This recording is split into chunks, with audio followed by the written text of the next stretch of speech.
Okay, we'll call this meeting to order at 6 p.m. The motion for adoption of the minutes.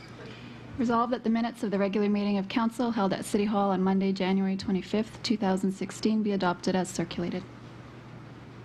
Moved by Councillor Dreger and seconded by Councillor Espy. All those in favor? That's carried. Move into committees. Finance, Legislative and Property Committee. Councillor Bunt. Thank you. Nothing new on my committee report here in council. Just a review that we completed the Citizens Satisfaction Survey results. Those have been talked at great length, and I know we've had some media sound bites as well as it's been on our website, so I won't cover anything more on that unless there's some questions. And the other is just our fourth quarter reports from all departments under administration, finance, and financial stats. So I invite council to review those, or if you haven't done so already, I'm available for questions. But that's all I have in my report tonight. Thank you, Councillor Bunt. City Planning and Economic Development, Councillor Dreger, please. Thank you, Your Worship. In committee 2 weeks ago, we reviewed the Island of Lights report, and that's been in the media a fair bit in the last couple of weeks. We also reviewed the fourth quarter report from Prairie, and Douglas is here this evening. Did you have any comments to add to that report? Upwards and onwards. Okay. If there's any questions that council has for me at this time, you can ask them of any initiatives. It feels like there's more on there than I get to report on, but any questions anytime. Maybe a question unrelated to the report, but just on Friday evening I was driving by our Crescent, and I noticed that the skating was going on, but it was in the dark, and I know that the Winterruption program is going on. Was there talk about lights of any sort? We did have some vehicles down on the surface on the lake shining lights onto the ice surface, and just wanted to make sure that wasn't our solution for lighting the area. It is not, Councillor Butt, to answer your question. The challenge there was Pred staff had a very, very busy day, so we installed our solar lights at 5 p.m., which of course had no time to actually get solar power to it. So Saturday night, if you notice, Sunday night, and there's more lights, more solar powered lights going out for this one. Yeah, and of course everybody had a glow stick on for safety. Thank you. Any other questions there for Douglas? We also reviewed the December 2015 building reports, and unless there's any questions, that concludes my report for this evening. Councillor Dreger. Public Safety Committee, Councillor Fraze, please. Thank you, Your Worship. We did review fourth quarter reports, and from the fire department, the police department, and by law enforcement, and looked at some of those year-end stats from the fire department, and didn't notice any significant departures from what would be considered normal activity. And that's all that I have to report. Councillor Fraze, I was just going to mention that Chief Carpenter and a number of his personnel did a very, very good job last night. As you know, the highways were closed, so they opened up the Storm Center at Herman Pryor, and there was, I believe, pushing 100 people by midnight or 12:30. It just seemed to keep coming in. A couple of your staff were there all night looking after things? Yeah, we kept 2 staff on all night. And they were almost all happy. Almost all, yeah. We had a couple conversations. Anyway, I was really impressed with you and your staff. You did a great job.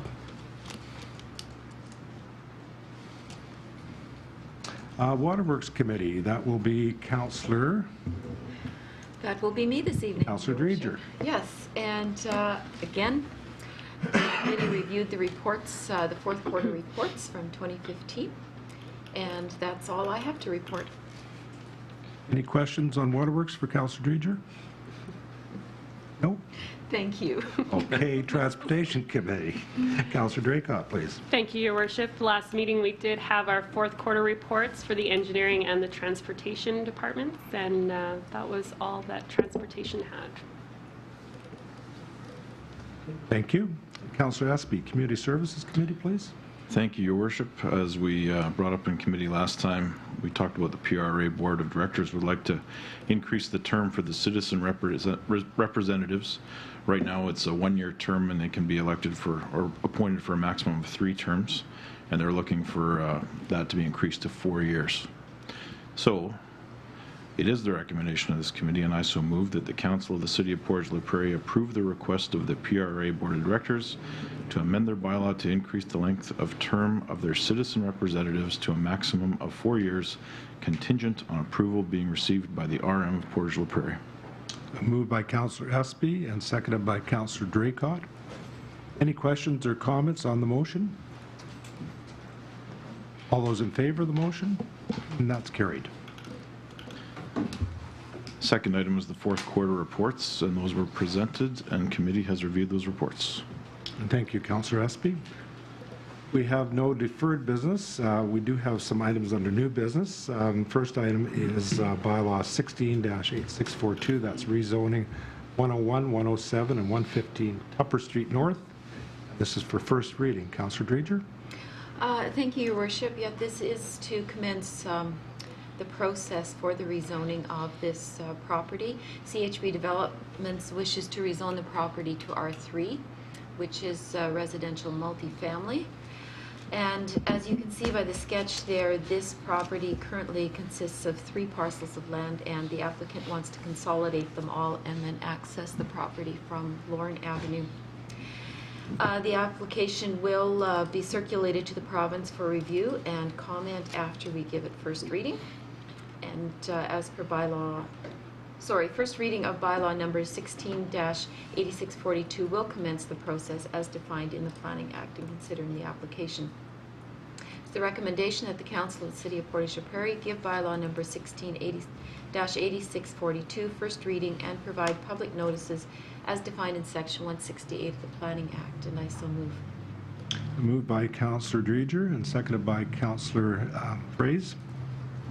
Any questions, comments? All those in favor of the motion? And that's carried. Second item is also Councillor Dreger's. Yes. This applicant had originally had a variation request approved. That was in January 26th of 2015. And they would like to build an addition to line up with the north wall of the existing house. They haven't been able to do that and wish to extend this for an additional 12 months as the Planning Act allows them to do. So it is the recommendation that the Council of the City of Portage La Prairie approve the request of Crystal and David McLaughlin Bocello to extend the original variation order PC 1-15 at the property on 136 9th Street Northwest, which is legally described as lots 37, 38, Block 3, Plan 100, Parish of Portage La Prairie, and I so move. Moved by Councillor Dreger and seconded by Councillor Buds. Any questions or comments on the motion? All those in favor of the motion? And that's carried. Third item on new business is finance. Councillor Buds. Yeah, just a small revision to our standing committees. I won't read it out, but you know at our November 9th meeting, we had an organizational structure that was established that outlined chairpersons and seconds in those committees. It has been deemed appropriate for Councillor Espy to remove himself as chairperson of the Community Services Committee to avoid a conflict of interest with a new employee hired at PCRC, whom he would be working with on the committee. So that is good news for Ryan, that the reason why he's been removed from that committee, and good news that we have the ability to restructure. So anyways, the recommendation is that Public Safety is now Ryan Espy, or Councillor Espy as chairperson, and second is Councillor Fraze. Transportation is Councillor Draycott, second by Councillor Espy, and Community Services, Councillor Fraze, followed by second Councillor Draycott. In his recommendation of Finance Committee, and I move as stated. Moved by Councillor Buds and seconded by Councillor Dreger. Any questions or comments on the motion? All those, No, go ahead. After. clarification? No, after. All those in favor of the motion? And that's carried. No, I have a question. Okay, well, it's just about question period. Should I go stand over there? You're fine. Just from a procedural standpoint, typically community service sits over there where Councillor Espy is.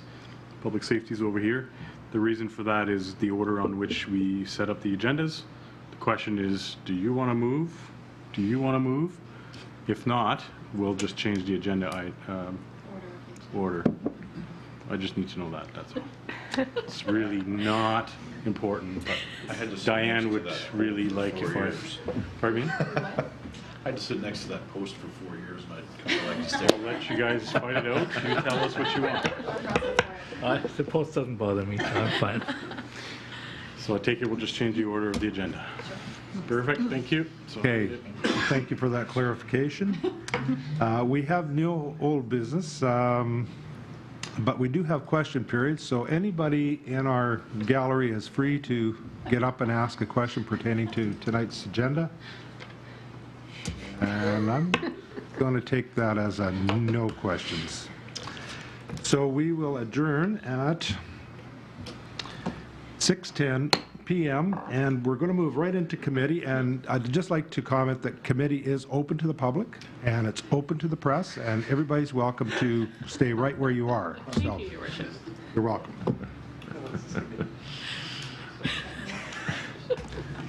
Because apparently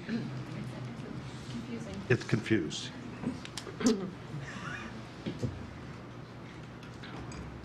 Unchain this government, guys. Say, Bill Knott is not here this evening because his wife has hip surgery.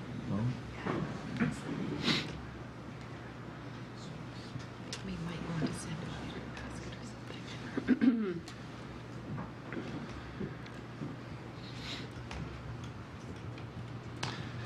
Okay, everybody has their committee agenda in front of them. Finance, Legislative, and Property Committee. Councillor Budd. Thank you, Your Worship. There's 2 items for us to discuss in committee, and one is back to our organizational procedure bylaw.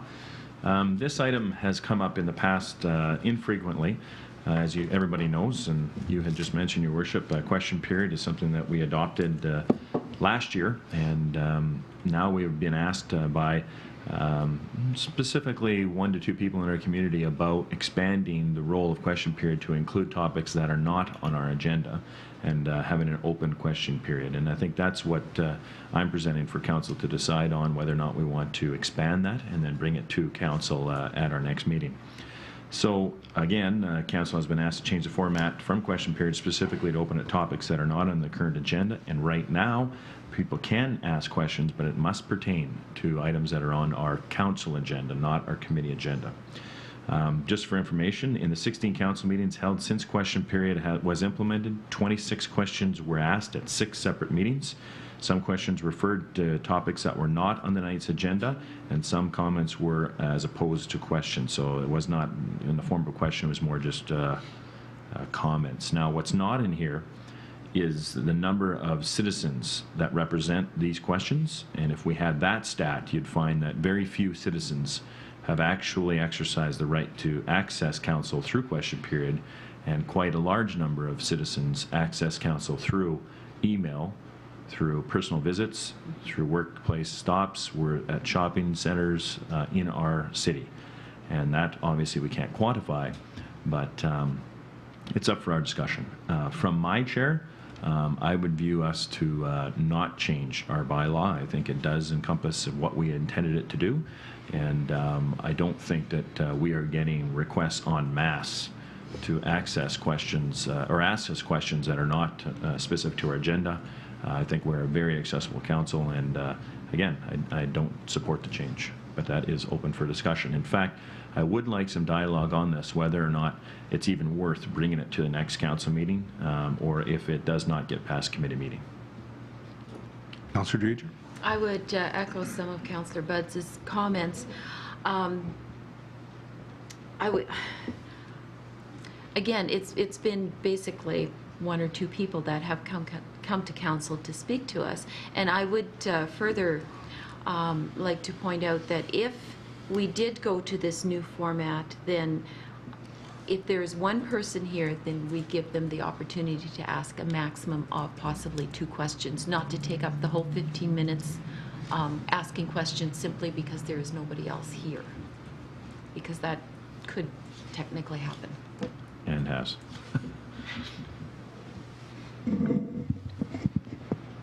Councillor Freeze. I would vote in favor of expanding the options that are open to people who want to ask questions. We're not only supposed to be transparent and open to communication, but to be seen to be transparent and open. And I think allowing citizens to ask questions that are pressing or urgent, either in their own situation or as a member of a part of the community, is quite appropriate. As long as we maintain decorum in the council chambers, I think we should be open to questions that citizens might want to bring forward, and opening it wide open, as long as we limit the time and the circumstances during which we are open to these questions, I think are quite appropriate. Okay, thank you. Councillor Espy? I too am in favor of this actually being brought back and having the question period opened up.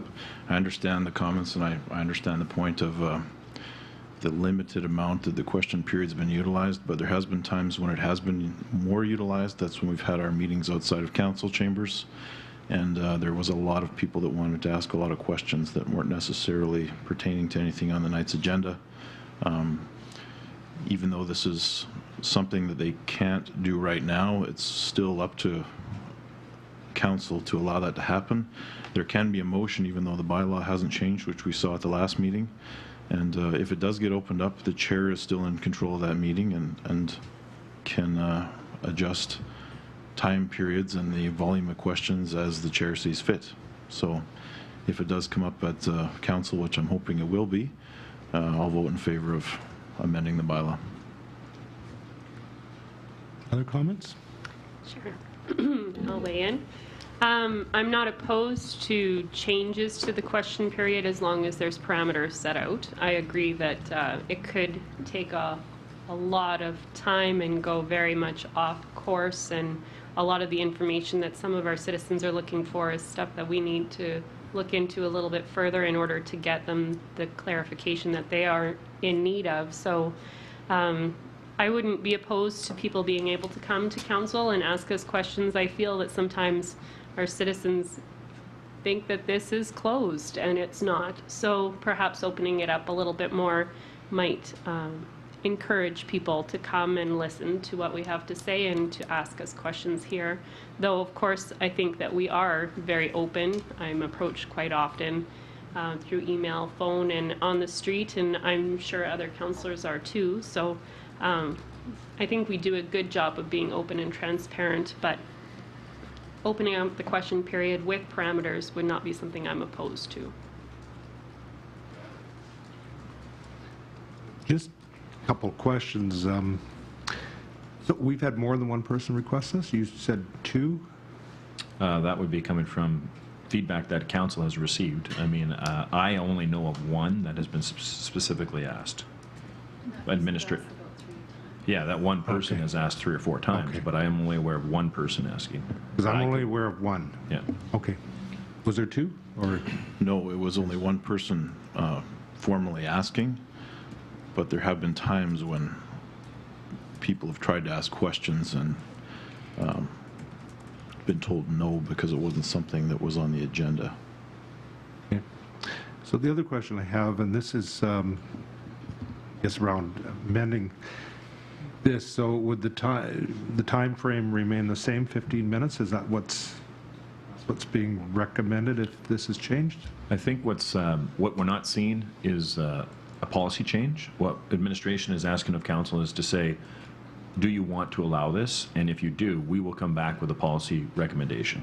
So that would be the next step. The first thing is just to advise administration whether or not we actually want to see this amendment, and then we can implement whatever other controls that we want to have into there.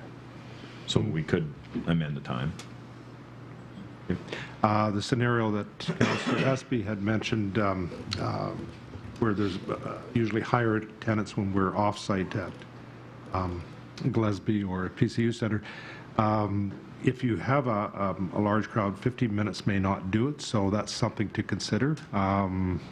Otherwise, if the purpose is to be more open, having to cut people off after 15 minutes will not be perceived as that open. So that's a consideration the chairman would like to ask council to consider. Well, I mean, based on the feedback from my perspective, it will come to council, obviously, because we don't have any unanimous decision, so a vote will have to take place. But you're right. And also, if it's questions that are not limited to the agenda, we'll have to put some timelines on how long that question period lasts as a whole. Just because you could be there for a number of, and not necessarily have the answers to the questions, quite honestly, because we won't know what the questions are going to be pertaining to. The other, as Councillor Espy had mentioned, is it really is the control of the chair in those situations, in that making sure that it doesn't turn into, a soundbite, a media soundbite opportunity or grandstanding opportunity and comment opportunity versus true question period. And that, again, it rests at the hands of the chair. But hearing those comments, I will be bringing it to council. And first, we'll make a decision on whether it's something that we want to do by vote. And then secondly, we'll, after that, maybe we'll ask administration to formulate some amendments to it, and we'll go forward. Sound good? Sounds good. Okay. So the other item on my committee's agenda is some small changes to our strategy and our framework. So there's some amendments that are being proposed from administration, and I think they're proactive amendments. The recommendation is to add a directional statement, and the intent is to provide council an opportunity to focus administration's work on a yearly basis. This could include specific strategic objectives and budgetary focuses. And it's not uncommon in large organizations to include a directional statement to give administration an idea of what council has in their mind. And I draw specifically to maybe even the budget process. If we were to meet as a council and to give administration some direction on where we think we want to see our next year's budget go, we provide them that early in their process. And currently, the current structure is administration will have dialogue with some council, but it's not succinct. It's not a directional statement to say this is the way we are going. And so when you prepare your budgets from a department head or every kind of line of the city as we go through our budget process, there is kind of they're not aware of where council may end up at the end of the day. So a lot of efforts could be put into creating capital and budgetary items that could just be not in line with the direction of council. So it would be an ask of us as a council to provide management with a little bit clearer direction earlier in a process. And that is one area that I do support. It makes for more effective governance and more effective management.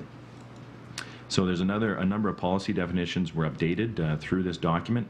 Diagrams have been added for marketing purposes to assist the public in understanding the strategic framework, because sometimes we talked about communication earlier, understanding how we do our budget and the processes that we go through and our strategic plan and our debt management plan, it can be confusing. So updating some marketing.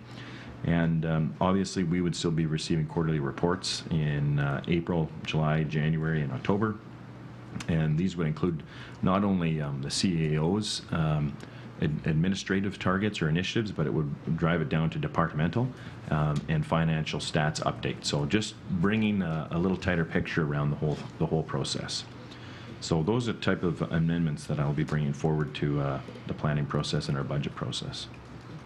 Is there any questions of me or we'll say Jean-Marc in this instance? We've had quite a bit of feedback. Sorry, we've had quite a bit of feedback from organizations like the library and, well, I'll use that as an example, who want to have more input into their ask of council at budget time. Would this allow for that as well? The structure for that to change rather than for them to just submit a written request where they could appear before council and speak to us? I think that it's open to whatever council wants. Again, you have to be cautious in terms of every ask of the city, where are your parameters and what type of presentation length do you allow and what part of the process does that fall into under budget. We could ask, as part of this, we can ask administration to at the very least do some investigation on what other cities do in that regard. Mm-hmm. I'd had the same kind of request from PDAC and the library that they would like to, in future budget considerations, they'd like to do a presentation directly to council. Yep, and we may need to do that, and we ask for community input or budget requests early in the process.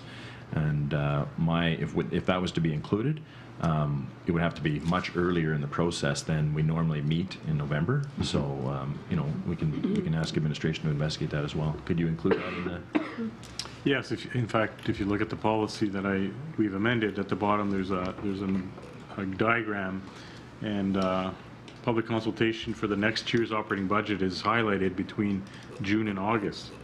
So we've already predicted that may be what you'll require or what you want, and these would be the time that we could do that. That is the marketing document or the directional planning cycle document.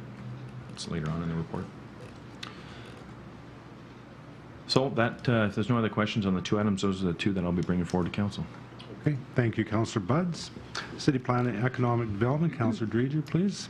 This committee has nothing to report this evening. Thank you. Public Safety Committee, Councillor Prairie. Thank you, Your Worship. Public Safety Committee has nothing to report tonight. And Waterworks Committee. Waterworks has nothing to report this evening, Thank you. thankfully. Thankfully. And Transportation Committee, Councillor Draycott, please. Thank you, Your Worship. This evening, we do have the 2015 Solid Waste Annual Report there for information. So that goes through information including recycling program, our curbside yard waste program, our Christmas tree pickup, household hazardous waste collection day that happens in September, as well as our collaboration with Portage and District Recycling for their electronic waste program. So just an overview of what has been collected, the weights of different types of things that have been collected over the 2015 year. If there's any questions there, I'll try my best. Any questions from council? I have one question for you. Recently, there's been a lot of talk in Winnipeg about a curbside composting program. Is there anything being looked at in Portage? I mean, obviously, there's a lot of people already composting in backyards. Anything else being looked at currently? Well, of course, we do have our compost site here in the city. So if somebody is composting under their kitchen sink or in their backyard and they need a location to take that, of course, that compost site is available to them. I believe that it's future consideration for us, something that we are looking at. And I would just echo that I actually get a lot of questions about whether that's a program that we'll be implementing in the future and what that'll look like in terms of reducing the other collection that we do, or whether that would stay the same and just continue on if it was something that us as a city is looking forward to going into a composting pickup. So I do field quite a few questions about that, just looking forward, but it is something that we are looking at as a city.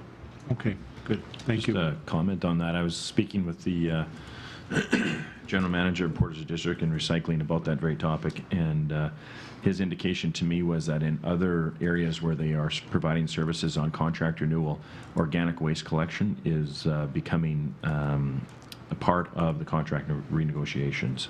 So that is something that I think that our city could and would potentially prepare for in the future, as well as some differentiation on how we currently have recycling picked up in our community. So I think that it's definitely something that's on the radar, as you mentioned, and not only for us, but also for our partner over at Recycling. Okay. No, thank you. And nothing further, That Councillor Drake? concludes our report. Okay, thank you. Media Services Committee, Councillor Espy, please. Thank you, Your Worship. The Community Services Committee has nothing to report. Well, then, committee is adjourned at 6:28 p.m.